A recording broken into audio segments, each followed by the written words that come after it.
अपना प्रदेश उत्तर प्रदेश उत्तराखंड में बात तमाम खबरों की कर लेते हैं। सीएम योगी आज अयोध्या के रामास्वामी उर्फ अम्मा जी के मंदिर पहुंचे हैं। यहां पर उन्होंने संत रामानुजाचार्य की 4 फीट ऊंची प्रतिमा का अनावरण किया। इस मौके पर संत समाज ने सीएम योगी का स्वागत किया।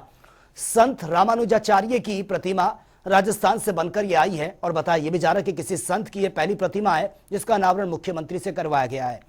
कार्यक्रम के दौरान दक्षिण भारतीय संगीत की धुन बजती रही। सीएम योगी ने कहा कि हमें गर्व है कि हमारे देश की परंपरा संतों के दिखाए मार्ग पर चल रही है। ऋषि मुनियों ने वेद मंत्र के जरिए भारतीय संस्कृति और वैदिक विधाओं को प्रतिपादित किया है, जिसके बल पर हमारा देश गौरव के शिखर पर है। सीएम योगी ने यह भी कहा कि इस समय भव्य राम निर्माण के काम में तेजी से चल रहा है यह समय, और पीएम मोदी ने देश के वैदिक और धार्मिक परंपराओं को स्थापित कर देश को नया रास्ता दिखाया। संत रामानुजाचार्य ने उस समय धार्मिक मूल्यों को स्थापित करने का काम किया है।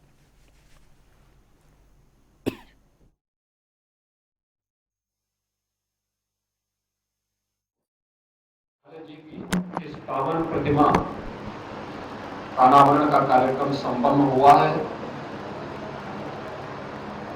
मैं इसके लिए आप सबको, पूरे अयोध्यावासियों को हृदय से बधाई देता हूं और यह अवसर आप सब ने मुझे दिया है, इसके लिए हृदय से भी आभार व्यक्त करता हूं कि इस मूर्ति का अनावरण का कार्यक्रम मैं संपन्न कर सकूं। हमारी भारतीय मनीषा ने कभी ये नहीं कहा कि जो मैं कह रहा हूं यही धर्म है। हमारे निश्चित परंपरा ने, हमारे संतों की परंपरा ने तो एक ही बात कही कि महाजना तेन गतः सपंथा, यानी महापुरुषों के द्वारा बताया गया जो मार्ग है वही धर्म है। और धर्म की इस विराट व्याख्या को भारत के अलावा कोई दूसरा नहीं समझ सकता। और इसीलिए तो भारतीय मनीषा इस बात को कहती है, एकम सद विप्रा बहुधा वदन्ति, यानी सत्य एक है। विद्वान लोग उसको अलग अलग प्रकार से उसकी व्याख्या कर सकते हैं, मार्ग दिखा सकते हैं, लेकिन मंजिल तो एक ही होगी। और यही मंजिल है जो आज से 1000 वर्ष पहले पूज्य स्वामी रामानुजाचार्य जी ने राह दिखाने के लिए, लोक कल्याण के लिए, उस समय आक्रांताओं से त्रस्त इस धरती को एक नया जीवन प्रदान करने के लिए उस समय जो दृष्टि दी थी, वह भारत की दर्शन की विशिष्टता, द्वैत की और परंपरा के साथ आगे जुड़ता है, जिसने भारत को एक नई राह दिखाई। इससे पहले शंकराचार्य जी ने अद्वैत मार्ग का अनुसरण करने की एक नई प्रेरणा दी। कालांतर में अनेक इस प्रकार के दृष्टांत हम सबको प्राप्त होते हैं, जब पूज्य संतों का मार्गदर्शन, उनका सानिध्य भारत को हर कालखंड में प्राप्त हुआ और वही दर्शन ये क्रमिक विकास की प्रक्रिया का हिस्सा बना।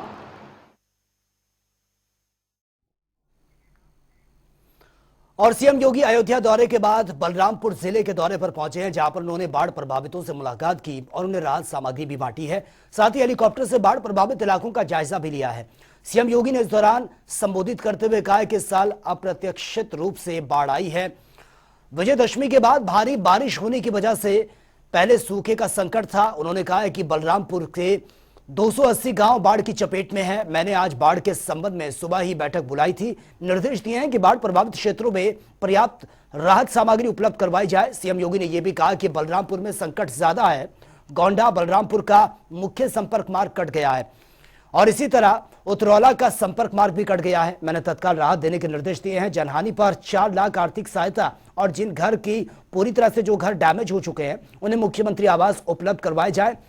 सीएम योगी ने यह भी कहा है कि निर्देश दिए गए हैं कि बाढ़ से राहत तत्काल दी जाए, लापरवाही ना बरती जाए। जिनकी फसल बाढ़ में नष्ट हुई है उनका भी सर्वे रिपोर्ट जल्द से जल्द करवाई जाए। जैसे ही रिपोर्ट आ जाएगी सरकार उस फसल हानि की भी मदद करेगी। सीएम योगी ने यह भी भरोसा दिलाते हुए कहा है कि आपदा में सरकार जनता के साथ खड़ी है। देखिए, प्रशासन अपने स्तर पर कार्य कर रहा है, जनप्रतिनिधि भी राहत और बचाव कार्य के लिए लगे हैं और मैं सभी जनप्रतिनिधियों से कहूंगा कि सभी अन्य कार्य स्थगित करते हुए इस समय सभी पीड़ित परिवारों तक राहत सामग्री उपलब्ध करवाएं। जनहानि पर उस पीड़ित परिवार को 4 लाख रुपए की सहायता तत्काल उपलब्ध करवाएं। जिनके मकान पूरी तरह क्षतिग्रस्त हो गए हैं और उनके पास कोई अन्य साधन नहीं, उन्हें मुख्यमंत्री आवास योजना से भी आवास उपलब्ध करवाएं। जिनके मकान आंशिक क्षतिग्रस्त हुए हैं उसकी भी राहत, आपदा राहत में उन्हें आर्थिक सहायता उपलब्ध करवाने की कार्रवाई करें। इसके अलावा भी जनहानि के साथ साथ पशु हानि पर भी उन परिवारों को आर्थिक सहायता दें।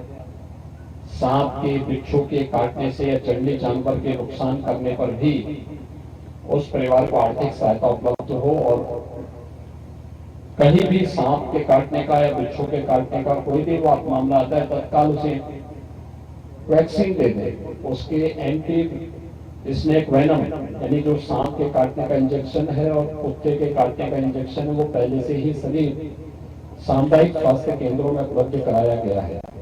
लापरवाही इसमें कतई नहीं। बचाव के उपाय किए जाए।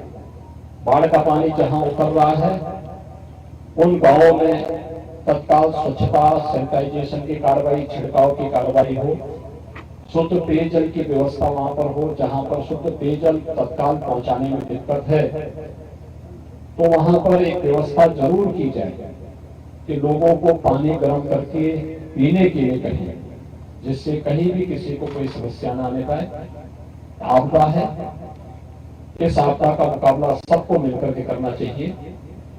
इसके साथ ही ये भी व्यवस्था बनाई जा रही है कि जिनकी फसल को नुकसान हुआ है सूखा से या बाढ़ से, उसका भी सर्वे का आदेश किया गया है। रिपोर्ट आते ही हम तत्काल उसके लिए भी आर्थिक सहायता सभी पीड़ित परिवारों को या जो भी बटाईदार हैं उनको सबको उपलब्ध करवाने का कार्य भी करेंगे। आप सभी जिला प्रशासन से मैं कहूंगा कि जो लोग आए हैं इनको इनके घरों तक सुरक्षित पहुंचाने की व्यवस्था हो। जहां पर गांव में भोजन बनाने की व्यवस्था नहीं है वहां पे कम्युनिटी किचन प्रारंभ हो। कम्युनिटी किचन में दिक्कत हो रही है तो उनको लंच पैकेट दोपहर में और शाम को अवश्य उपलब्ध करवाने के साथ साथ शुद्ध पेयजल भी उपलब्ध करवाने की कार्रवाई हो, जिससे किसी भी बाढ़ पीड़ित को कहीं कोई दिक्कत न हो। सरकार आप लोगों के साथ में है और हर संभव सहायता आप सभी को इस अवसर पर कराएगी। यही आश्वस्त करने के लिए मैं आपके बीच में यहाँ पर आया हूँ। आप सभी जिस धैर्य के साथ इस आपदा का सामना कर रहे हैं, मैं इसके लिए आप सबका हृदय से अभिनंदन करता हूँ। धन्यवाद। और वहीं सीएम योगी बाढ़ प्रभावित क्षेत्र श्रावस्ती का दौरा करने भी पहुंचे हैं, जहां पर उन्होंने बीजेपी विधायक पंडित राम फेरन पांडे और पूर्व सांसद पदम सेन चौधरी और एमएलसी प्रज्ञा त्रिपाठी, जिला अध्यक्ष महेश मिश्रा ने हेलीपैड पर उनका स्वागत किया है। जिसके बाद मुख्यमंत्री योगी आदित्यनाथ राम बिहारी बुद्ध इंटर कॉलेज चेतवन पहुंचकर बाढ़ पीड़ित शरणार्थियों से मुलाकात उन्होंने की और उनको राहत सामग्री का वितरण भी किया गया। सीएम योगी ने अपने संबोधन में कहा है कि इस मुसीबत में सरकार पीड़ितों के साथ खड़ी है। डबल इंजन की सरकार हर समय आपके साथ है।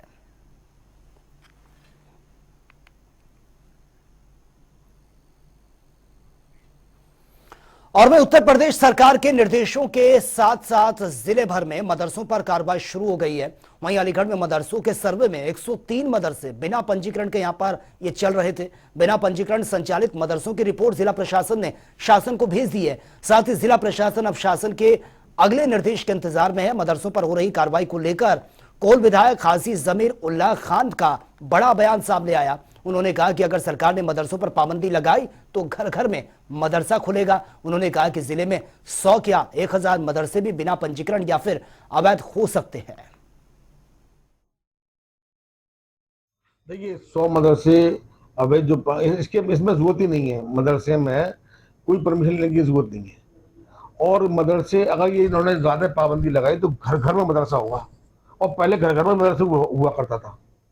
पहले हमारे जो बुजुर्ग थे जो पढ़े लिखे हुआ करते थे कुरान शरीफ के, वही पढ़ा दिया करते थे। पहले मुल्लानी हुआ करती थी, बराबर में एक मुल्लानी कुरान शरीफ पढ़ी हुई आ गई तो वहां पर हमारे बच्चे पढ़ने जाते थे।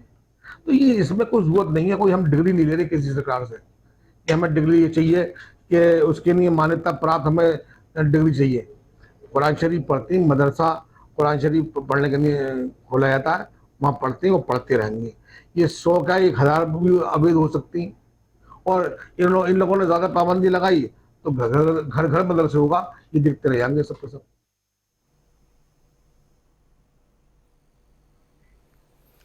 और वह मुलायम सिंह यादव के अंतिम संस्कार के बाद शिवपाल यादव का बयान भी सामने आया। उन्होंने कहा कि जो उन्हें जिम्मेदारी मिलेगी उसको वो निभाएंगे और सभी को साथ लेकर भी चलेंगे। इस तरह से सियासी बयान पर पूर्व केंद्रीय मंत्री और सपा के राष्ट्रीय महासचिव रामजी लाल सुमन का कहना है कि यह मामला अखिलेश और शिवपाल के बीच का है और दोनों के बीच कोई तीसरा नहीं है, इसलिए सारी बातें उन्हीं को तय करनी है। समाजवादी पार्टी मसले में अखिलेश यादव जो फैसला लेंगे वो माना जाएगा।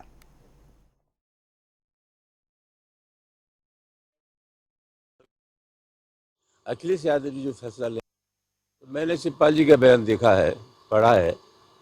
कल ही नेताजी का अंतिम संस्कार हुआ है और मैं इस माहौल में कोई सियासी बात करना, जल्दी सियासी बात करना कोई ज़्यादा ठीक नहीं है। वातावरण जब सामान्य हो जाएगा तब जा करके मैं समझता हूँ राजनीति पर चर्चा होनी चाहिए। जहाँ तक शिवपाल जी के बयान का सवाल है, शिवपाल जी और अखिलेश जी के रिश्तों को कोई दूसरा तय नहीं करेगा, उनके बीच में कोई और नहीं है, उन दोनों को तय करना है। और मैं समझता हूँ समाजवादी पार्टी के भविष्य के सिलसिले में अखिलेश यादव जी जो फैसला लेंगे निश्चित रूप से ठीक फैसला होगा। विश्व हिंदू परिषद बजरंग दल के विभाग अध्यक्ष ललित महेश्वरी ने करवा चौथ को लेकर बड़ा बयान दिया, जिसमें उन्होंने आरोप लगाते हुए कहा कि करवा चौथ हिंदुओं का पवित्र त्यौहार है, जिसमें गैर धर्म के लोग हिंदू बहन बेटियों को मेहंदी लगाते थे और वो बहुत बड़ा कारण लव जिहाद का बनता था। उन्होंने ये भी कहा कि इस बार बजरंग दल ने पहला प्रयास किया है कि हमारी ही बच्चियां मेहंदी लगाएं और हमारा पैसा हमारे ही समाज में रहे। गैर धर्म के लोगों की आर्थिक रूप से कमर टूटेगी और हमारी बच्चियों का जो धर्म परिवर्तन और पलायन हो रहा है उससे निजात भी मिलेगी। साथ ही उन्होंने कहा कि जैसे जैसे समय बीत रहा है इसमें लव जिहाद की घटनाएं बढ़ती जा रही हैं और इससे पूरा समाज चिंतित है। इसलिए बजरंग दल विश्व हिंदू परिषद ने इसकी पहल की है, जिसका हम समाज से भरपूर सहयोग हमें मिल भी रहा है और हम समाज से भी यही अपेक्षा करते हैं कि वो इसमें पूरा सहयोग दें। साथ ही उन्होंने ये भी कहा है कि पूरे शहर में 13 सेंटर बनाए गए हैं। बजरंग दल की 8 लोगों की एक टीम मार्केट में घूम रही है। अगर असामाजिक तत्वों को मेहंदी लगाते हुए पकड़ा गया तो उसका आधार कार्ड देखकर फोटो पहचान कर उसमें आगे इंक्वायरी की जाएगी और कोई भी विधर्मी मेहंदी लगाता हुआ नजर आया तो उसकी शिकायत हम पुलिस में भी करेंगे। विधर्मी लड़कियों से हम मेहंदी नहीं लगाने देंगे। और वही माफिया मुख्तार अंसारी गैंग पर प्रशासन का शिकंजा लगातार कसता जा रहा है। माफिया और उसके सहयोगियों की अवैध संपत्तियों पर प्रशासन लगातार कार्रवाई कर रहा है और इसी कड़ी में आज शहर कोतवाली, गाजीपुर के राजदेपुर देहातों और कपूरपुर क्षेत्र में 4 संपत्तियों पर कुर्क की कार्रवाई की गई है। गैंगस्टर एक्ट के तहत मुख्तार के गैंग IS 191 के सदस्य गणेश दत्त मिश्र की संपत्ति पर पुलिस और राजस्व टीम ने हंटर चलाया। जानकारी के मुताबिक मुख्तार के गुर के गणेश दत्त मिश्र की 4 संपत्तियों की कीमत करीब 14 करोड़ 20 लाख बताई जा रही है। मिली जानकारी के मुताबिक 3 से 3.5 महीने के अंदर करीब 63 करोड़ की संपत्ति कुर्क करवाई जा चुकी है। जिला प्रशासन ने मुनादी कर कुर्क की कार्रवाई की है। लैंड प्रॉपर्टीज है सारी, पीछे जो प्रॉपर्टी टूटी हुई है या इलीगल कंस्ट्रक्शन इसके ऊपर था, टूटा हुआ है, ये भी प्रॉपर्टी जो है वो पूरी तरीके से सीज करवाई जाएगी। इसकी जो लैंड है वो भी सीज करवाई जाएगी। अभी तक कुल कितने कार्रवाई हो चुकी है? अभी विगत पिछले 3-3.5 महीने में लगभग 63 करोड़ रुपए की संपत्तियां जो है वो कुर्क कराई गई है। और अगर हम लोग बाकी गोकशी और NDPS और ये सारी चीजें कार्रवाइयां ये करें तो लगभग 70 करोड़ के आसपास की संपत्तियां कुर्क कराई।